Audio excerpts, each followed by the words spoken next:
So yeah, in 2 years, I'm taking Randall's place. Yeah, that's it. Right? Yeah, Let the rumors start. wasn't how do people get in, it's how do they get me out.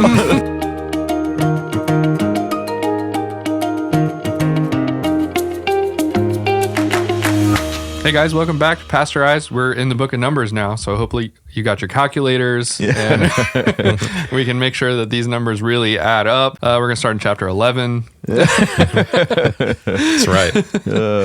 So the first 10 chapters is a bit slow, a bit repetitive, and not a lot of fun, really, if you're looking for an exciting journey, but there is still some worthwhile stuff in here, even for us. I realize as we read this, again, as we've been through Exodus and then Leviticus, now Numbers, a lot of this, does not so much apply. So sometimes it's easy to just kind of glaze over and read past it and just keep on going. Like, do I care how many of people did this or how many people did that or how much the pan weighed that they brought for an offering? It's like, okay, yeah, not so much if we're honest. But that said, we're going to try to cover how many chapters today, Michael? I think up to chapter 20, so 1 through 19, basically. 19 chapters. Yeah. So, I mean, as far as the general layout of Numbers for people, they are still at Sinai. Mm-hmm. And so even when you get into chapter 9 and there's the Passover and stuff, that correlates to Exodus chapter 40. First Passover, well, it's the Passover in the second year. And so those Exodus 40 and Numbers chapter 9, I believe,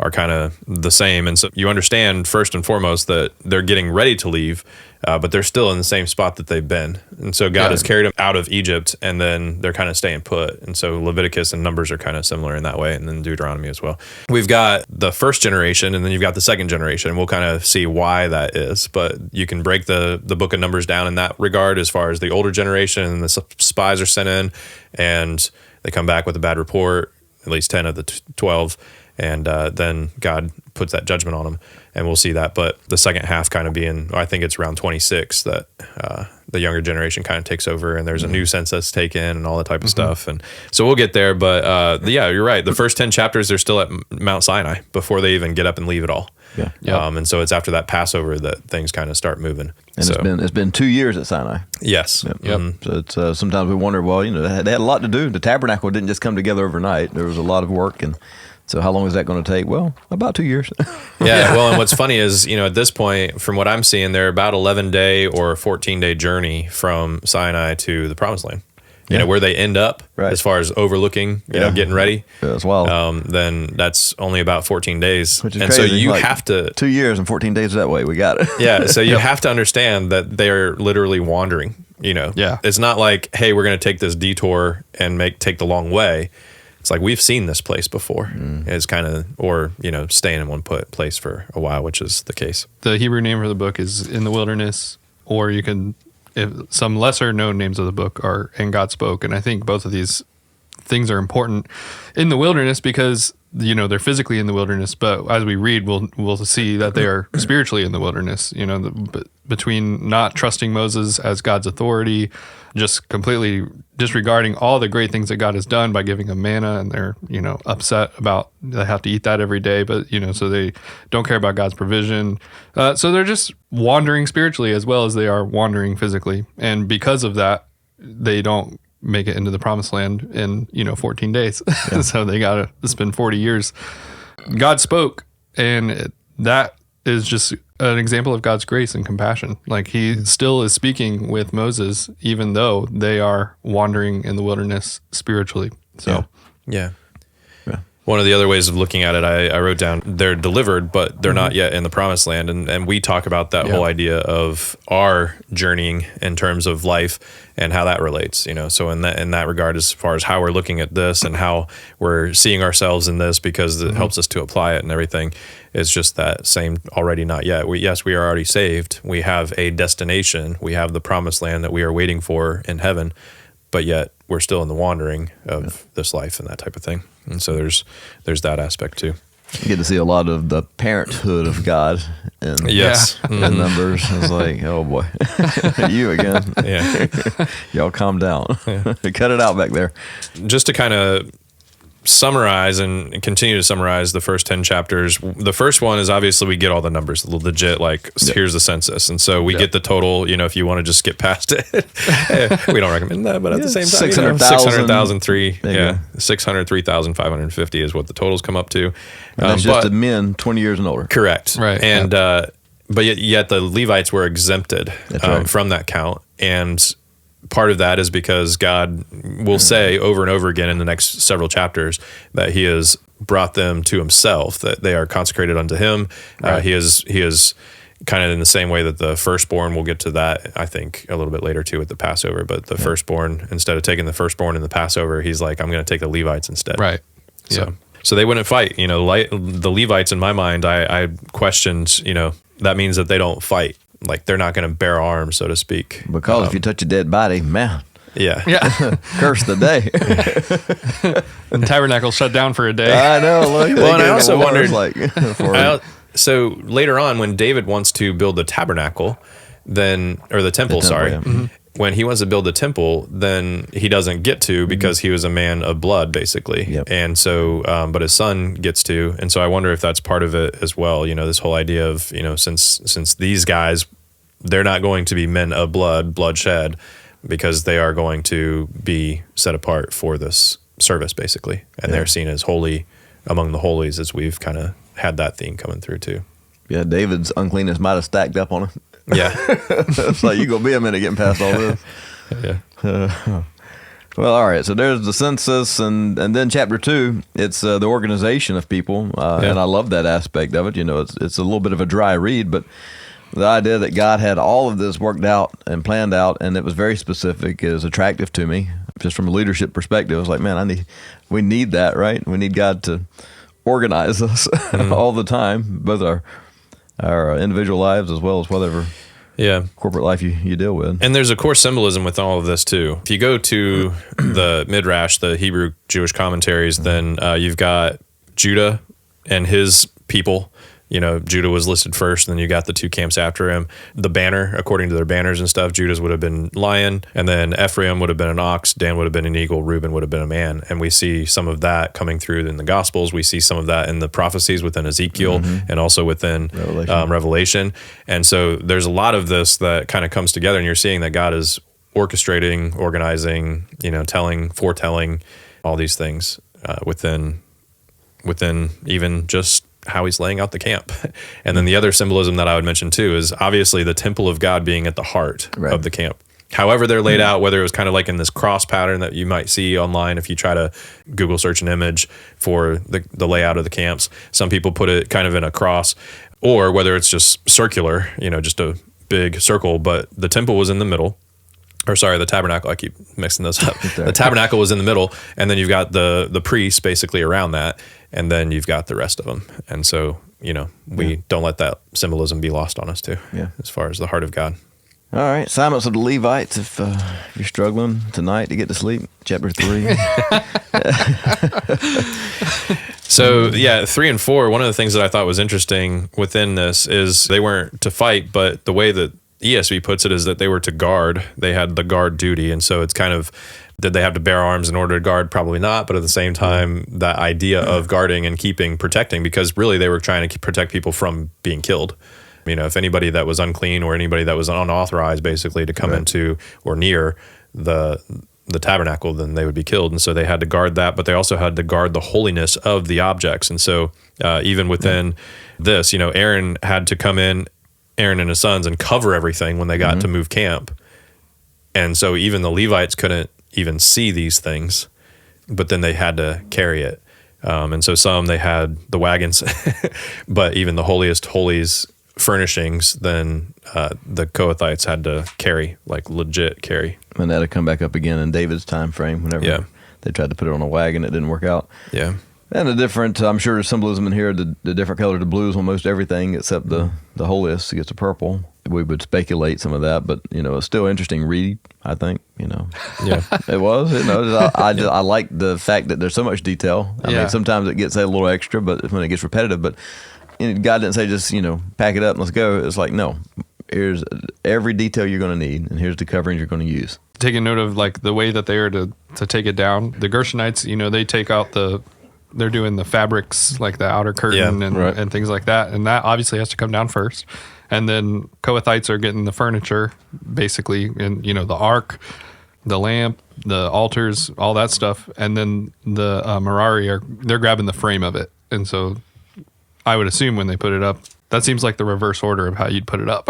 I don't remember all the details of the end of Exodus at this point because I've read so much since. Well, but I think you definitely have to start with the Holy of Holies. You have to cover all that stuff up before you start taking the curtains and things down. Yeah, they did. And then Aaron was obviously the first thing. Aaron and his sons went in first. Work your way out from there. Yep.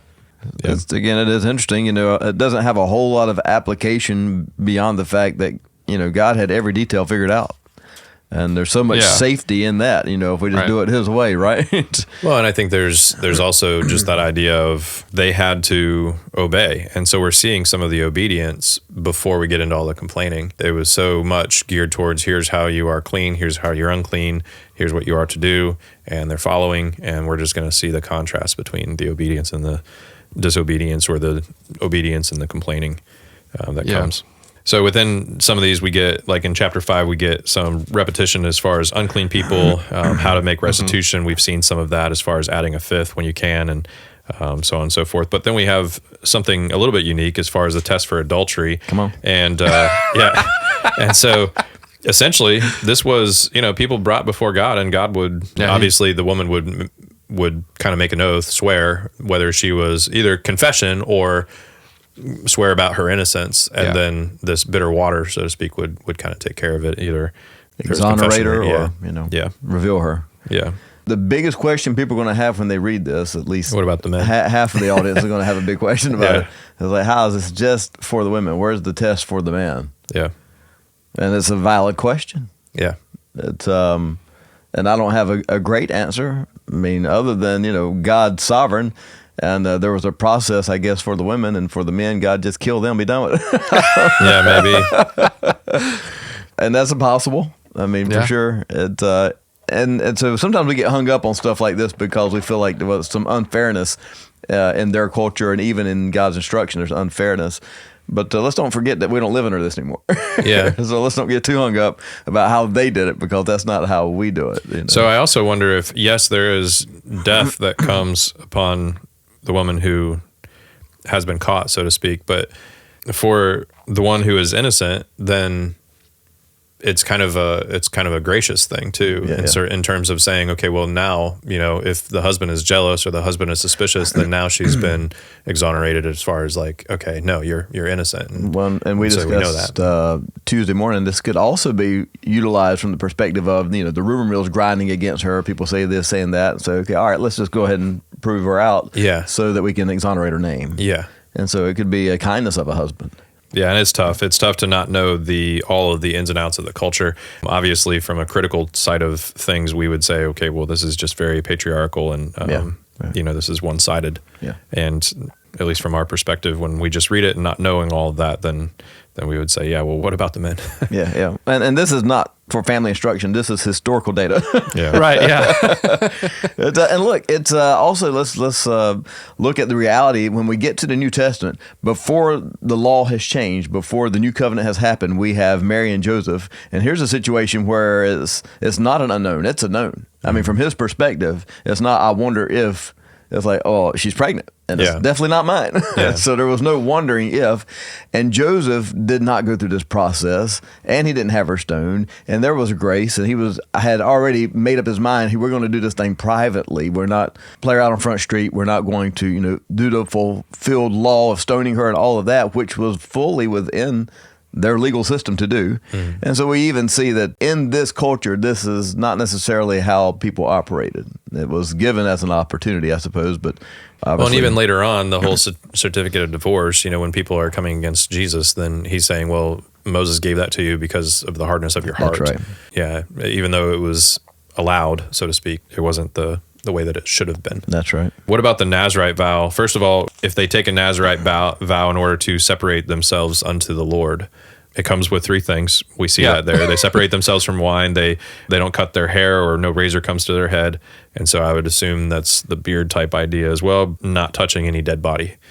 And so they fulfill their time, and And then I see later on the case is given where there's somebody that they're with and they die. And so somehow they're unclean from that. It's not their fault, but at the same time, they have to make purification and their vow starts over. Right. Yeah. Like as far as the time clock. So it's just kind of interesting in my mind, just the fact that how that would work out, that, it's not even their fault, but at the same time starts over and they got to make atonement. They got to make some offerings. Anything within the Nazirite vow? Just again that we see emphasis on hair. Yeah. It's a big deal in their culture. It's your hair and your beard, particularly for the men. Ladies, you didn't have to shave your beard so much, but the guys, they had to, be careful not to do things or to do things in regards to hair, particularly as it comes to the Nazirite vow. And so much emphasis was placed on the outward as a symbolic of the inward. Right. And so that's kind of what we're seeing that over and over again. Yeah, and this is to be a separation among the people that are already separated. That's just a deeper Next separation. level, yeah. And just like the priests, they're separated from the people of Israel too. Now the Nazirites are separated among them in a different way. Yeah, God's call is always to be separated. Yeah. And what about the end of chapter 6, Josh, with the song that we see there? May the Lord bless you and keep you and make his face shine upon you and be gracious to you. What do you want me to say about I'm it? just, You want I'm me to just, sing I mean, it? you're Would you're you the man. please? I've been wanting this. This is not new. What I see in it is that this is in a poetic form when God passes by Moses and said, I am the Lord, gracious and compassionate, slow to anger, abounding in steadfast love. This is kind of that again, just with different words. The Lord blesses and protects. He's gracious and compassionate. The Lord makes his face shine upon you and he's gracious to you. I mean, gracious here literally says he's gracious. The Lord lift up, this says his countenance upon you and gives you peace. I mean, he's just always there with you. And so God is who he says he is. And this blessing is a reminder of that. I love the fact that he indicates the value of putting his name on them. Mm-hmm. And so we say it today, God bless you. Yeah. I mean, or similar sayings like that, we still have it. We don't necessarily go through the full 4 sentences. And they shortened it to, it ended up shalom. Right. One of the things that I see within this, and not only is because we have a little bit of a breather, we get some poetry, so to speak, it grounds us from all the other stuff that's been going on. This is what it's about. And God is calling out his people. He's claiming them as his own. You are going to be my people, and I am going to be your God. I'm going to watch over you. I'm going to protect you. And you are going to, the handshake that we've got, so to speak, is that you are going to be a blessing to the nations around you. So chapter 7, one of the longest chapters in all of Scripture. And some of that is you because can probably they skip to verse 84. Yeah, because they basically they copied and pasted 12 times. They right? did, yeah. Sure. There's one man from the leader of every tribe, and so came and made the exact same offering every time, and so they had to list it out every time. And you would think by the time you're done, did they? You would think we'd have this memorized. By I the time could we're have saved done, on some ink, I feel like, guys. But the Lord's way is perfect. Yeah. And my way is not. And I'm lazy and he's not. That's why they put that summary at the end. I was going to say, then they give you the totals. Like, we know we lost you along the way there. Let me just break this down for you. Yeah. But then we get into chapter 8. So this is where I think I see more than anything else the fact that God is calling the Levites out as his own.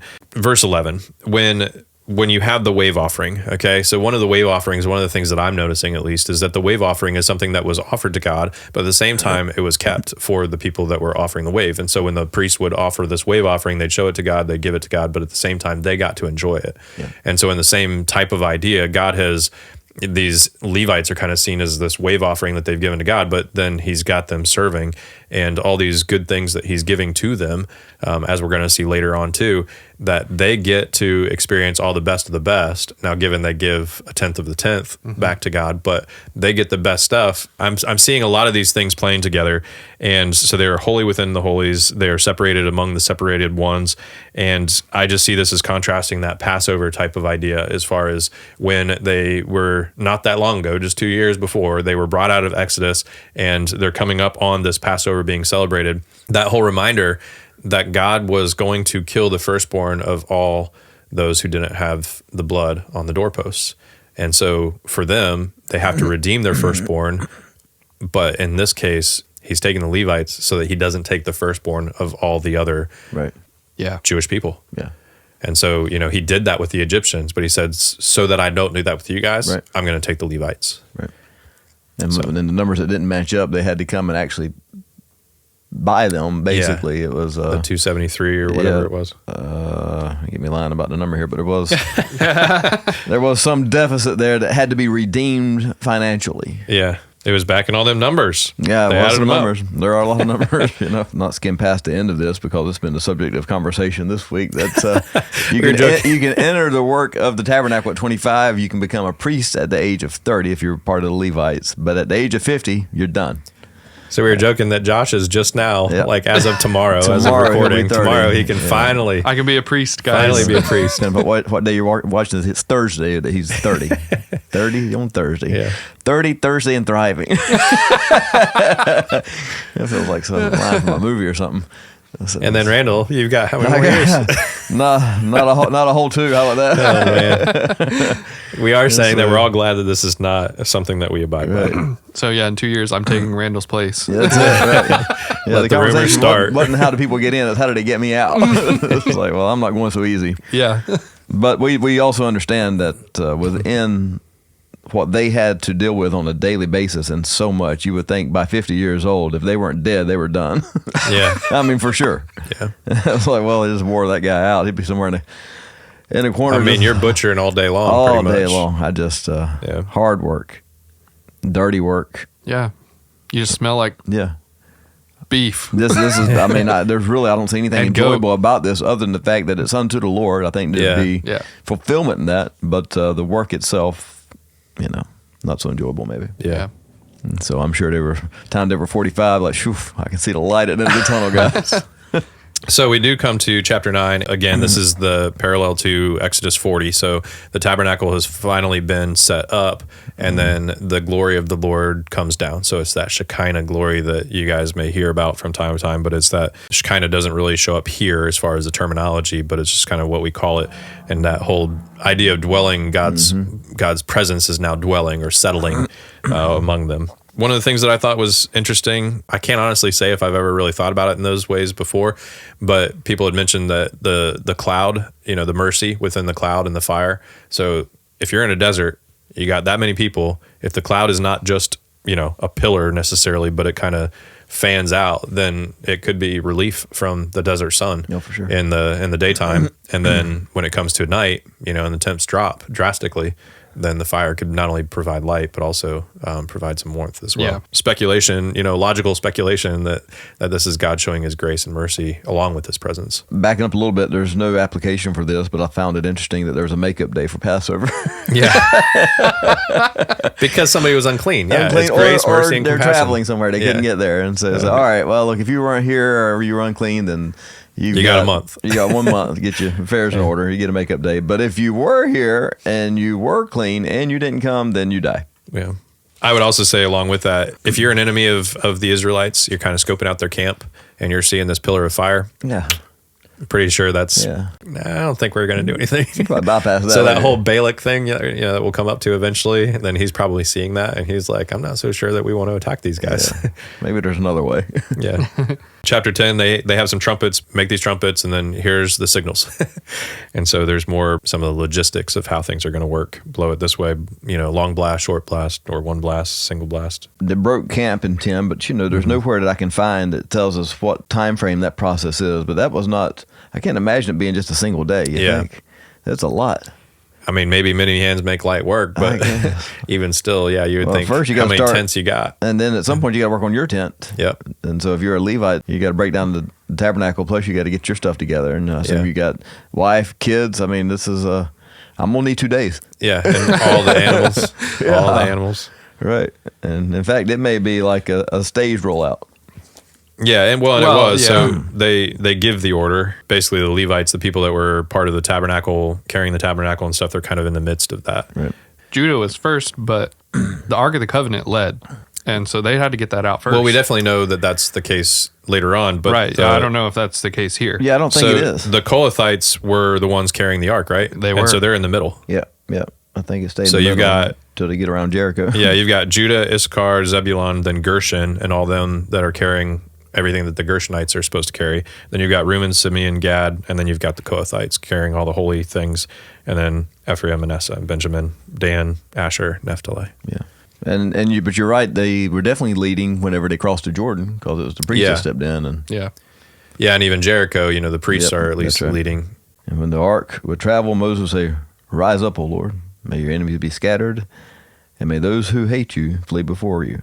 And when it came to rest, he would say, "Return, O Lord, to the many thousands of Israel."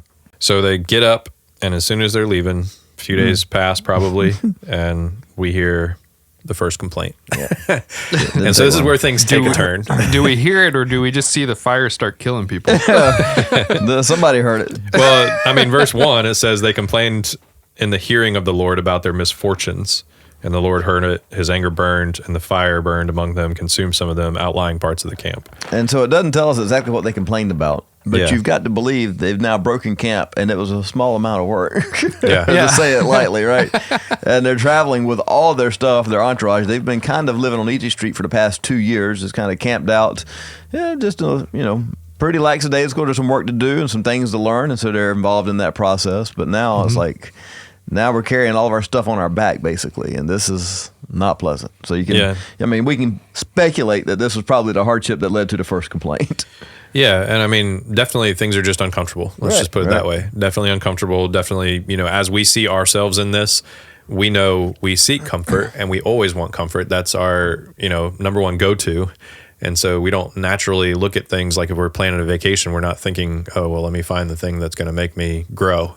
We're like, no, I want some peace and rest and quiet and, whatever. You might. I do, yeah. I was like, let's see if we make the kids hike cry. them up. Let me see Cried a couple times on the last vacation. Let me see if I can survive this hike. Yeah, a lot of people take their vacations as being, what is comfortable, what is nicer than what I'm normally used to. Misfortunes, they're whining over food, which we definitely relate to. They wept over food. Yeah. They were so upset with manna. They definitely seem like toddlers, but at the same time, in the same way that we would judge them, be like, man, you guys are a bunch of, just immature punks, and yet we know we would be the same. And they're wishing for Egypt. I mean, would you really... Yeah. forfeit your freedom for a more diverse diet? Apparently they would. I mean, there may be a better diet in prison for all I know, but I wouldn't go there to get it.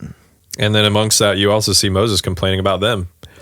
And so he's like, God, why have you given me such a heavy burden by taking care of these people? And, he's mad about them and mad that he's got to lead and all that type of stuff. And obviously God gives him grace, and as far as appointing elders over them and stuff.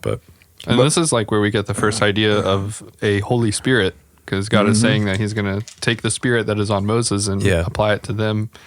And then they prophesied, which is very similar to what happened in Acts chapter 2. Yep. So, and it's funny too, because Joshua comes and he's like, hey Moses, is this okay? Yeah. Right, yeah.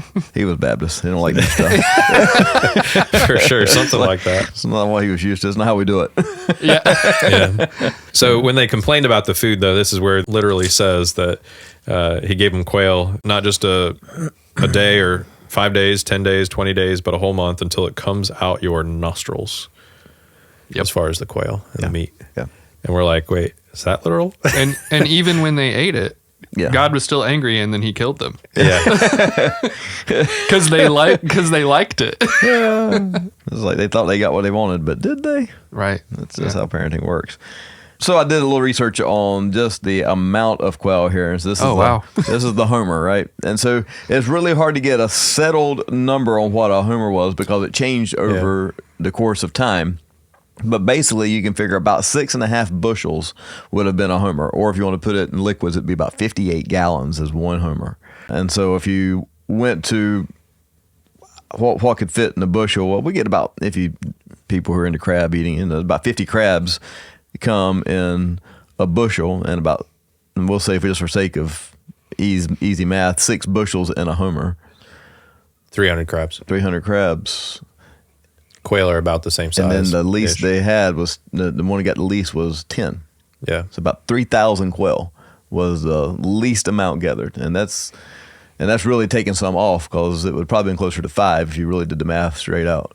That's an exceptional amount of I mean, so 18 inches deep, basically. Well, that's what I say. People have piled often on said, top. well, were they flying that high or was it? No, they were stacked that high. It have to be to produce this much for each person. Yeah. I mean, we got 600,000 men over 20. Yeah. And, Yeah. then you got the women. And so everybody's out there. It's like Easter egg hunt, except there's no hiding, right? Right. It's just out there. Just see how much you can get. It's a game. And I'm sure it was exciting in the first moment. It's like, Oh, yeah. let's get all you can get, guys. I told my kids the same thing. Like, hey, let's grab one of the hefty bags, man. Let's get after this thing.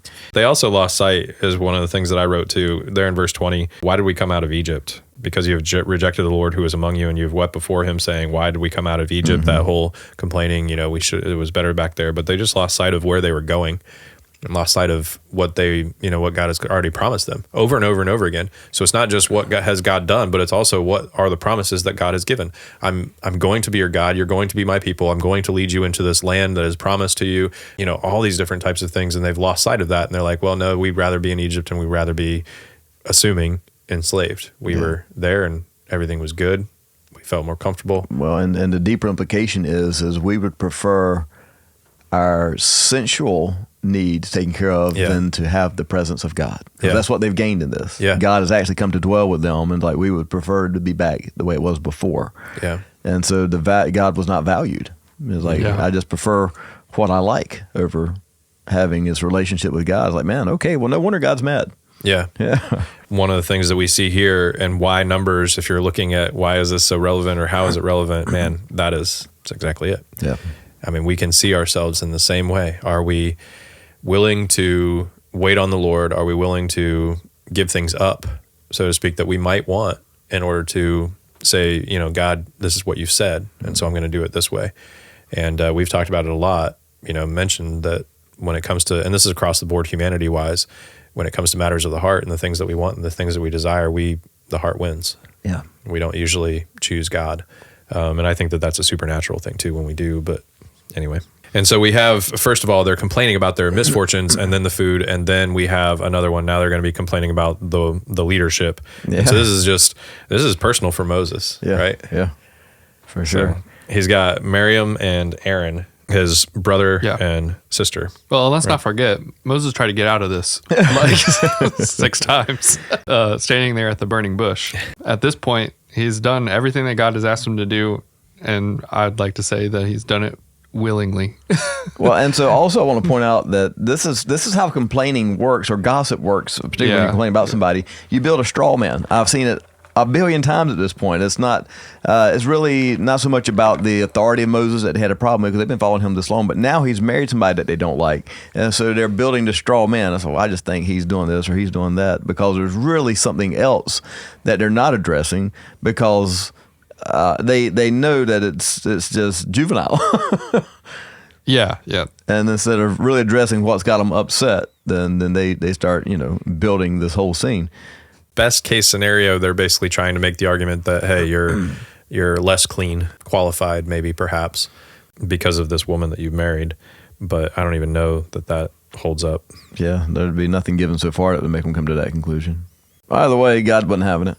Yeah. Yeah. And then I love the fact that it wasn't Moses that called them out. God called them out. So just a reminder that whenever you fall into these situations and somebody's grinding against you, just let God work it out. Well, yeah, and I think that plays into his humility that we see here in, verse 3. Moses was very humble, and like it's this idea of meekness. Like he knew what God had told him to do and placed him in this position, and yet he's letting God handle it for him because that's the kind of guy Moses was. Yeah. Yeah, and I don't think Moses was the one that would have been like, hey, this is my job, you can't have it. Right, Like, yeah. You want it? Well, and also we see that, a few verses prior where the other guys are prophesying and Joshua's like, hey, those guys are doing your job. And Moses is like, well, I wish actually everybody could do this. Hallelujah. Yeah. So God deals out a little punishment on Aaron and Miriam. Yeah. Calls them to the tent of meeting, kind of dresses them down a little bit, and she develops leprosy. Of course, It was bad because it was like snow. Yeah. She was white. She's done. Of course, Moses prays for her, and God heals her, but she still has to live 7 days outside the camp. Yeah. Yep. And they didn't keep moving until she was done. Yeah. Yeah. And then they settled in Paran. Yeah. So chapter 13 gets us to their next camp. Chapter 13.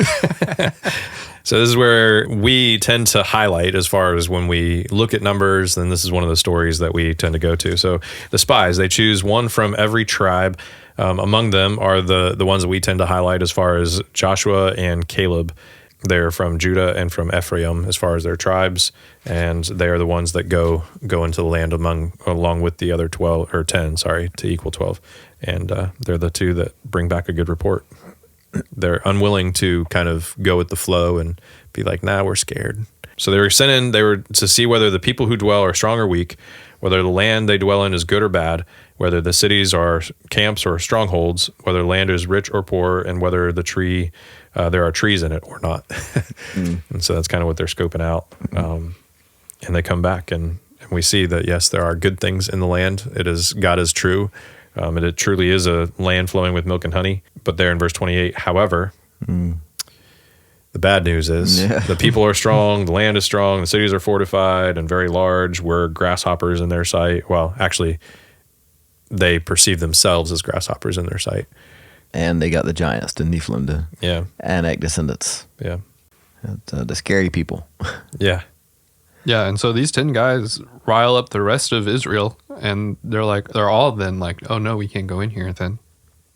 Well, and what's interesting is when Caleb and Joshua hold out and they're like, no, we can do this. And remember the God that we serve and what he has said, because, I mean, they're saying these nations that they're saying are there in the country. This is what God has already told them. He's going to drive these people out. He names them by name. Then when the people rebel against them, then they're ready to stone the guys that are giving a good report. Right. They're like, well, you're the problem now. So if we kill you and we choose for ourselves a new leader, then everything will be fine. Oh, look, kill a messenger all the way back to Numbers. Yeah. But apparently, so one of the things that I noted too, as far as the application for myself, when it says that, and we seemed to ourselves like grasshoppers, and so we seemed to them, that whole idea that they viewed themselves as small and they're depending upon themselves. Like that's what I see that's coming out, that they are leaning on their own trust and their own power and all of that, as opposed to the power that God has given or what God has said and is going to fulfill in his promises. And so what does that lead to? Well, it means that I'm only looking at what is ahead of me as to whether I can manage this or not. And clearly that was not what was supposed to be. They weren't supposed to just trust in themselves. So God kills the 10 spies. Yeah. Which, I don't know if I remembered that part of the story, that they just was kind of like, they caught something real fast. And I can't find it in my text right now, but was it a plague that got them? Yeah, I believe so. Oh, yeah. Verse 37. Yeah. The people who produced the evil report about the land died by the plague before the Lord. And in the reading of this, it feels like this happened before the people decided, hey, no, let's just go ahead and try it anyway. So, I mean, at this point, there's so many signs that you were on the wrong side of things as you're going along here. I was like, okay, well, maybe we blew it there. But also what's interesting is that we know these people's names. Yeah. God gave it to us. We can get back to chapter 13. It's like we know exactly who the 10 Babylons were. So don't name your kids those names. That's why my dad named me Joshua and my brother is Caleb. Yeah. Keep the good ones, leave the rest. Yeah. I like the story of Caleb. So, when we get to the middle of chapter 14, this is when God's telling them, you guys aren't going to inherit the promised land. You're going to wander out here in the wilderness for 40 years and suffer for your unfaithfulness. What I was thinking about in this was basically that this is what they wanted. Like they said, hey, we can't go to the promised land. It's too bad. Like there's people there that will kill us. We'll die. And God's like, all right, you won't go then. And it reminds me of, Romans 1, where God is handing people over to their desires. When they're evil, God gives them the choice to be able to follow what he's going to say, in obedience, or their own desires. And God just handed them over to their desires. It wasn't like God made them do anything. He just gave them what they wanted. And so that's kind of how I had just been thinking about how, how do I put this? There's evil and then there's good, and good is God's way and evil is our way. And, God doesn't create evil. He just hands people over to their own desires. Right. And that's really all that it is. I'll just leave it at that for now. I like it. Well, in verse 18, we see the heart of God. He is slow to anger, abounding in steadfast love, forgiving iniquity and transgression. We like that. And it says, but he will by no means clear the guilty, visiting the iniquity of their fathers and the children to the third and fourth generation. And we know that he's also his faithfulness in other passages that we've already read, that his faithfulness lasts thousands of generations. And Moses interceding, that's what he's claiming. This is Moses' MO. Whenever he's interceding for the people, he's like, God, you have said that you are going to do this. And so he's kind of repeating the promises of God back to God. And so God says, I have pardoned according to your word, but as truly as I live, as all the earth shall be filled with the glory of the Lord. He's saying, this is what I'm all about, first and foremost.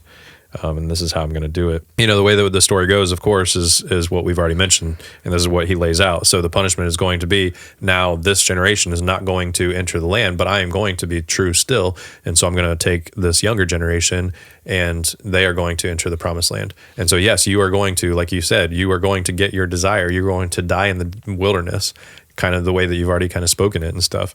But since you don't want to go in, then your children will go in. Yeah. And so we see that. Well, we see them try to take a run at it anyway, right? They blew it. Right. They messed up. They obviously realized it at some point because Moses says, hey, okay, well, y'all about to wander in the wilderness for 40 years. Yeah. I was like, you know what? I think maybe we should just go try, guys. Which I can see that being a reasonable response to the situation. Like, okay, we messed that up. We're still here. Maybe God will give us grace. Yeah, let's take a run at it. Moses says, nope, not going to work. Why is it not going to work? Because God has now already declared, as sure as I live and as sure as my glory is going to fill the earth, you're not going in. Yeah. And so that's the declaration at this point. You can't undo that. No amount of effort is going to fix this problem now. Right. You blew it. Yep. And so and it's a reminder that sometimes we can't fix it.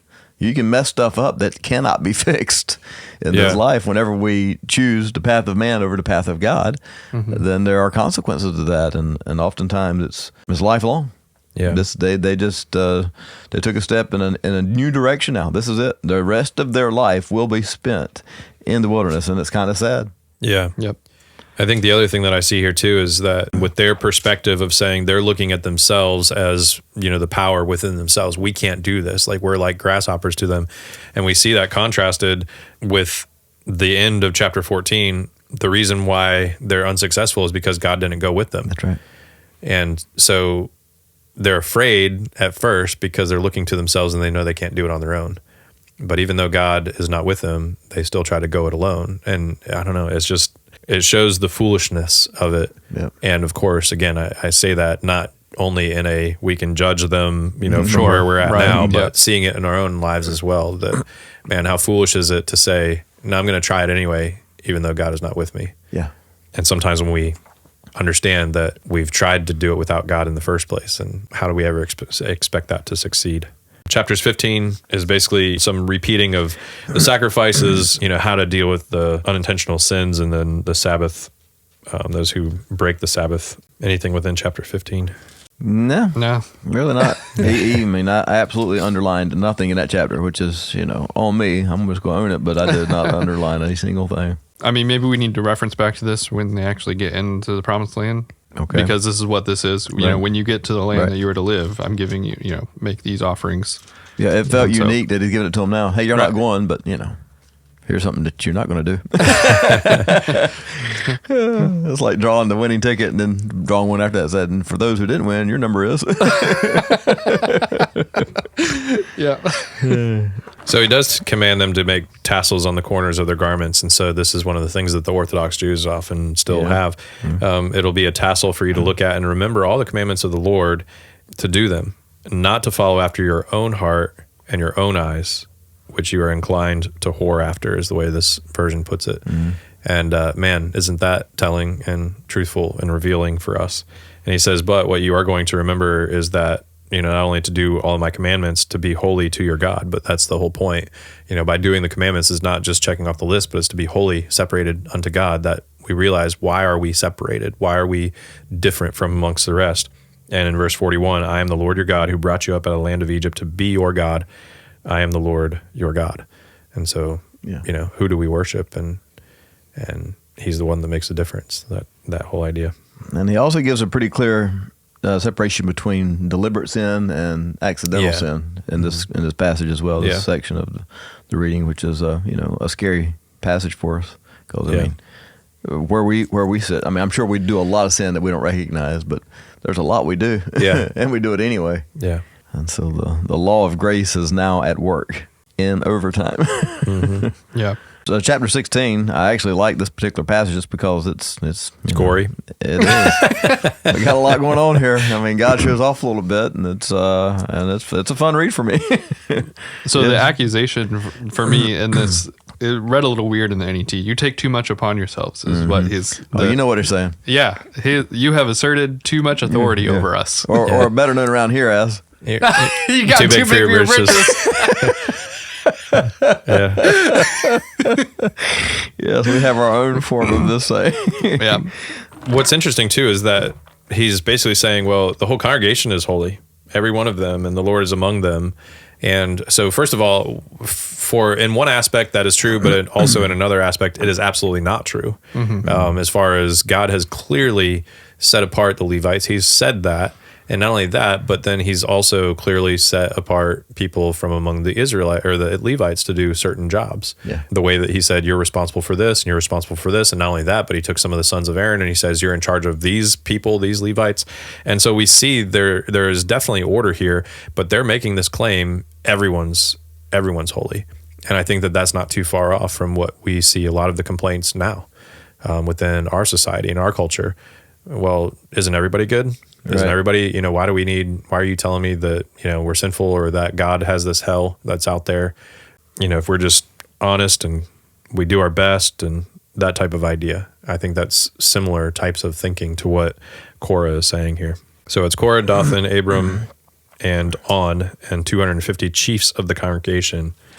Yeah. Famous men, they said. Yeah. It's like, this is the guy, they went and found the who's among them, and it's like we're gonna enact a coup. Basically, what they're trying to do here is enact a coup. They go take over on the leadership. Oh, what's funny to me, I wrote in the margin, Moses, when he responded, he's like, "Here now, you sons of Levi, is it too small a thing for God?" I said, "Stay in your lane, bro." Yeah, like you are overstepping your bounds he here. brings the accusation back on. Then you take too much upon yourselves, you sons of Levi. You guys are too big for your britches. Yeah. Well, and what's funny to me is like, hey, we're just as good as you are, Moses. We are just as much here from God as you do. We're just as much a leader as you are. And so Moses says, well, here's what you need to do, and they do it. I can't glaze past that. This is comedy. This is just So they recognize Moses' authority. Yeah, it's like, well, here's what you do, guys. That's what you think. Then go get your pans, get your incense, go put them over there, and they go do it. Like, I think we know who's in charge here. But then the next day he summons some people, and they're like, no, we're not coming. You don't own us.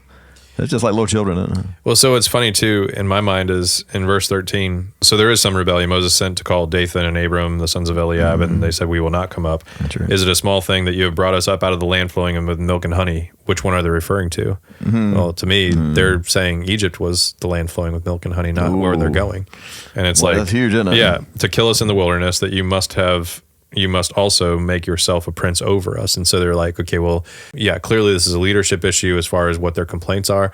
You are setting yourself up as a prince or a king, and we'd rather be under Pharaoh. Yeah. And again, I do think that that's kind of a straw man to a certain extent. Like, do they really, really, really want to go back? I'm not so sure. But it's like, we just don't want what we've got. Yeah, they're just mad. They're upset. Everybody's in their feels right now. Yeah. And so, emotions are running high because this is, and it's expected. I mean, we'd be in the same situation. Look, we've left and traveled and spent, years now at this point, and we're devastated. We're not going in. There is devastation here. Yeah. And so that usually acts out.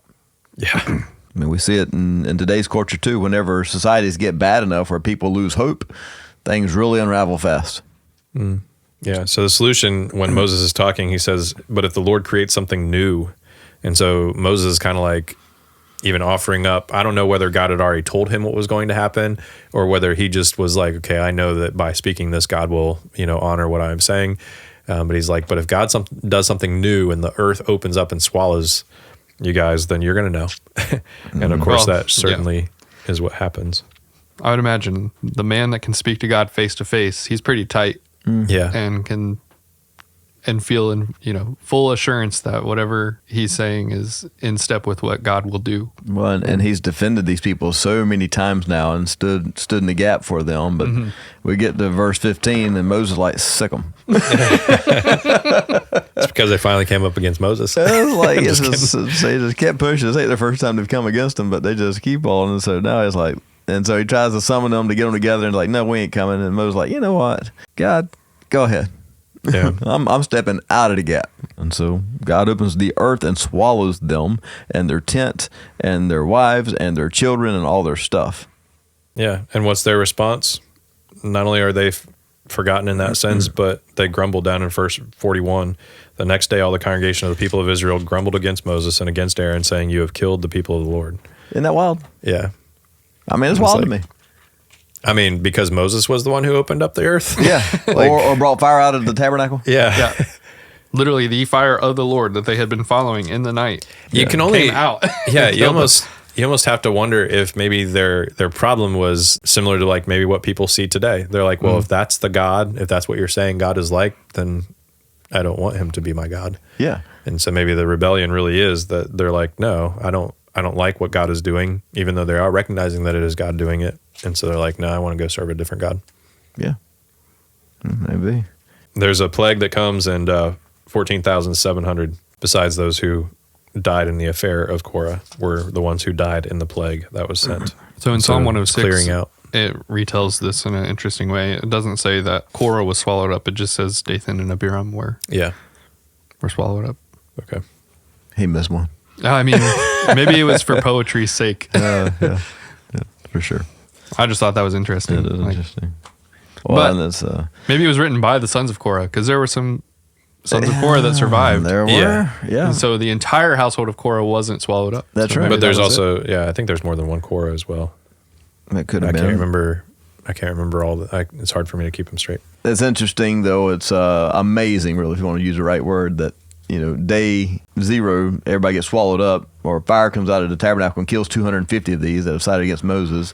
The very next day, people are siding against Moses. And I was like, and so where I grew up, there was a saying, you don't believe a cow horn's hooked, do you? So it's like and so it just kind of meant like, you ain't going to believe it until you feel it. Yeah. It's like, all right, let's go ahead. And so here we go. 14,700 more of them had to take a dirt nap before they start figuring some stuff out. And then they really didn't. And this, again, is all part of the process. I know that. We get to see it from the bird's eye view now. God's allowing them to act out because he's taking them out. Mm-hmm. And so he's going to kill them all in 40 years. And so it's got to start somewhere. Let's go ahead and crank this thing up, right?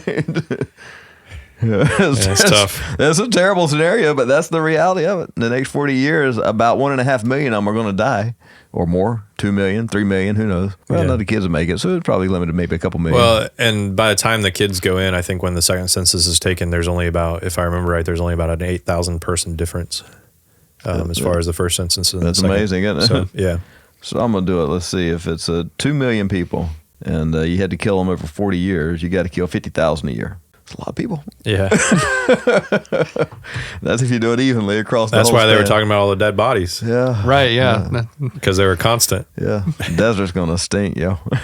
In 17, we have another time where Moses and Aaron have to be set apart as far as among the people seeing that they are set apart by God. This time it's all the staffs that are collected and saying, okay, well, the one that blooms or the one that God chooses, he's gonna choose the right one. And so that's where we see Aaron's staff budding. And then we see that it is put in the ark of the testimony. Right now it just says before the testimony. Yep. That is to be kind. Budded, blossomed, and yielded almonds. Yeah. I'm like, all right now. Well, All overnight. It's a staff I can get along with. well, and not only that, but it's interesting the lampstand and the way that it was crafted and all the different things, the nuances of all the details. Yeah. This is it's like a lampstand. It has the blossoms, it has the almonds, and everything. So God says, put Aaron's staff back before the testimony to be presented as a sign to the rebels. Yeah. So that you may bring their murmuring to an end before me, that they will not die. Well, it didn't bring it to an end, and they did die. Yeah. So we come to 18 and 19, and we get some more repetition as far as the Yes. duties and laws for purification. I didn't really highlight a whole thing or a whole lot other than 18:20. I underline, I am your portion and your inheritance among the people of Israel. And so this whole idea of what the Levites do get and don't get, Yeah. I just highlighted the fact that, what are they supposed to trust? So on the one hand, it's so much good because they're getting, of all the things that the people are giving, they get it. And they get the best. Yeah. Yeah. And so in that sense, it's really great. But then the downside is they don't have an inheritance. That's right. And so then God is telling them, but I am your inheritance. You're the one who is serving me more directly and stuff. And so I am your portion and your inheritance among the people of Israel. And I think that is beautiful in the sense that, this is what we talk about and what we claim all the time. Mm-hmm. God has got to be the one who provides. God has got to be the one who is, that we're trusting in, to be going ahead of us and providing and all of that. Because really when it comes down to it, what are we trusting in? If we got money in the bank, there's a whole slew of things that could happen that could either take it out, lose it. If it's stock market, that can go down. Yeah. All it takes is a medical emergency, the insurance doesn't cover or something like that, and it doesn't matter how many millions got in the bank, it'll take it, it'll be gone like that. Mm-hmm. So many different things that can happen. Legal problem? Yeah. Bankrupt you. Yeah. What are we going to trust in? Yeah. Well, let's trust in. Well, and the we get to see inheritance of the too Lord. that and it's so easy whenever you have the provision, you begin to love that more than the provider, right? And we see it even in the nation of Israel, that the thing that they have fought about from the beginning is land, the inheritance, which is theirs rightfully. I understand that aspect, but it has become the consuming passion rather than the right passion. Mm. So, when you don't have that, then there's less opportunity to fixate on something that is not as elevated as the presence of God and the goodness of God. Mm-hmm. Yeah.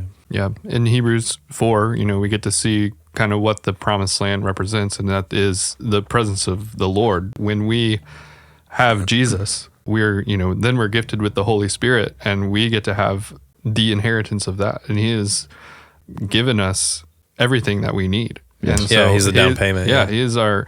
So when we look at this and we can see that Aaron has been told that your inheritance or your portion is the Lord, that's what we have. And so now we can celebrate, just like David in Psalm 16, the lines have fallen for me in pleasant places because we have the Holy Spirit. And so now we can dwell with the Lord forever, and He indwells within us now. And so when we think about the promised land, we are living it with the Holy Spirit within us. So. On it, I think even in our own lives, as far as application from this, whenever we truly fall in love with what's great in Jesus, then we get to enjoy what's good in life. And when we don't, then we don't. If they had really just been in love with God throughout this process, that it would have been that they, even if it meant going into the promised land to die, if they had been willing, then they would have got to enjoy the goodness of this life as well as the greatness of the presence of God. One illustration of this is the times that I've fasted and stuff, like literally from food, then every time you break that fast and you are enjoying food, and I'm talking the spiritual side, I'm not talking like, let's do it for the diet benefits or whatever. Yep. You have a much greater heightened sense of thankfulness to God that food tastes good, that we have it on a regular basis, that He has provided and all that type of stuff. And I think that is one of the reasons why He commands us, He's given us that example and He's kind of commanded us to do that. We see that all the time. I think it's a good illustration for us as far as, what you guys are talking about. So we tend to forget. Yeah. We go through the motions day in, day out. We forget. But Chapter 20, the Israelites complain again. That's where we're picking up. Because they're on the move again. Surprise. Shocker.